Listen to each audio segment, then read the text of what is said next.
Presidente Bongbong Marcos laom na urog na tutukan kan mga estudyante ang tataramong Ingles sa pag-aadal. Pirang paratukdo asin magurang sa Camarines Sur kontra sa ideyang ini.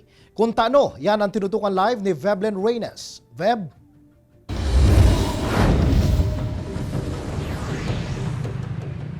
Jessie, sa pagpuunpasan termino ni Presidente Bongbong Marcos, nagpahiling na siya ng interes sa pagbabago sa education system kan nasyon. Saro sa iyang mga prioridad, itong mas tutukan ang national language as in global language na English. Alaga sigon sa mga nakaulit nga mga paratukdo asin mga magurang Jessie, duwa sana ang gusto ninda mangyari pantay ang itaong atensyon sa duwang tataramon o iprioridad ang tataramong Filipino.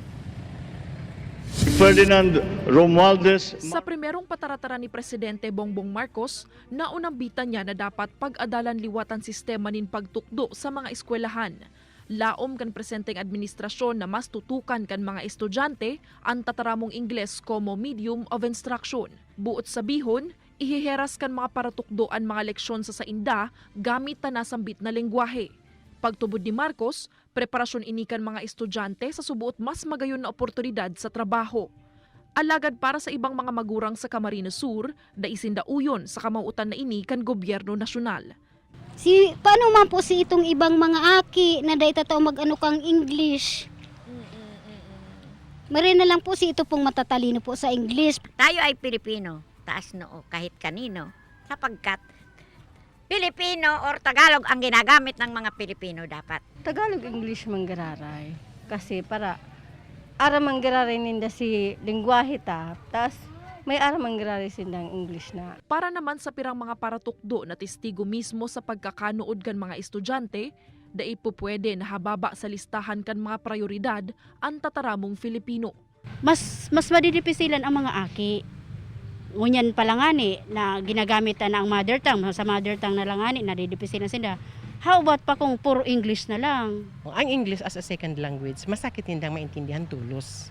Lalo na sa mga grade 1, today man sinda komo na sa harong nagpapara-English ang magurang. Para sa akin, pareho, both Filipino-English. Kasi pagdating sa international, maaring punta ka sa ibang lugar, siyempre, anong gagamitin mo lang mag-English, ay mag-Filipino?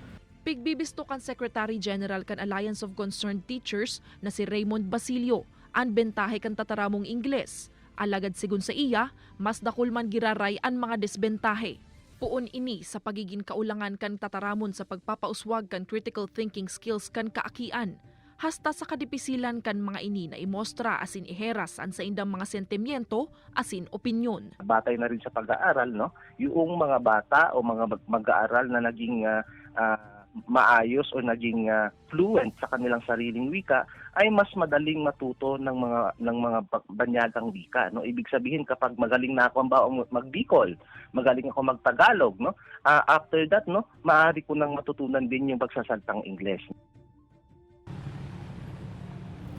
Jessie, segun sa English Proficiency Index kan Education First kan 2021, pangaduaan Pilipinas sa may pinakahalangkaw na English proficiency sa Asia. Enot ang Singapore asin pangatulo ang Malaysia. Alagad sigun sa mga paratukdo, Jessie, mas dakulang importansya pa man gararay itong ipadagosan na pag-adalan asin gamito ng tataramong Filipino hulita parte ini kan sa tuyang identity asin kultura.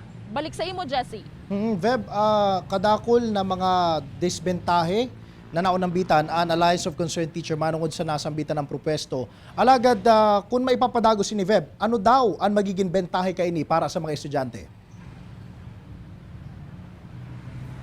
Well, Jessie, siring ka nahiling na bentahe ni Presidente Bongbong Marcos, nahiling man kan Alliance of Concerned Teachers na bentahe ka ining oportunidad, bentahe kan tataramong English ining oportunidad sa empleyo o sa trabaho sa luwas kan nasyon. Alagad kun si Secretary General Basilio daan hahaputon, mas pipiliun ninda na dai na lang magluwas sa nasyon ang future generation. Hulita mas pipiliun ninda na maging parte sinda kan kauswagan kan ekonomiya kan nasyon, Jessie. Paano mangyayari in kasong maitulod dining propwesto? Paano halimbawa kung parehong level nin atensyon man ang itatao sa lengguwaheng Filipino as in sa second language na Ingles? Ano ang magiging implikasyon kaini sa educational system ka nasyon? Jessie, basado naman sa obserbasyon ni Secretary General Basilio, ang nangyayari kaya, nagiging problema kay di apektado ang grammar kan Filipino language. Tinaon niya example kasubago itong nagkain ka. So instead of kumain ka, minsan iyon na ito ang nagagamit. Sa ibang nasyon, Jessie, sabi niya man na pundasyon kan pag-aadal ninda itong sa diring tataramon kan ibang nasyon sa pagtukdo sa mga estudyante. Kaya duman, nagiging madali na makanood para sa mga estudyante itong mga lessons ninda. Hindi kaya, Jessie, sa Southeast Asia, sabi mismo ini ni Secretary General Basilio, parang pinipirit na lang ka mga Pilipino na gamiton ang English language sa pagtukdo. Kaya ang nagiging resulta ka ini, apektado ang kalidad kan edukasyon, Jessie. Talagang, Feb, kay puhan na maging objective digdi ang Department of Education kung sakali na madagos sa nasambitan ng propesto. Alagad sa parte man kan mga magurang, ano daw ang gusto nindang gibuhon kung habo ninda na tawanin, kumbaga more emphasis ining Ingles sa pag-aadal kan sa ida mga aki? Well, Jessie, sa ulayan na ini, pareho ang komento kan mga paratukdo asin kan mga magurang.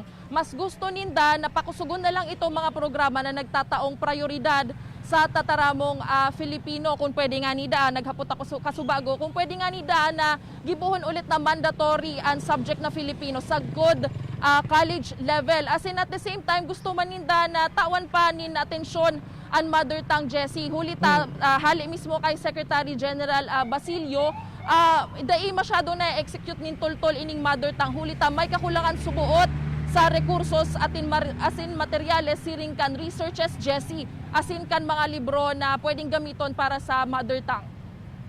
Alright, Jos Mabalos, Web.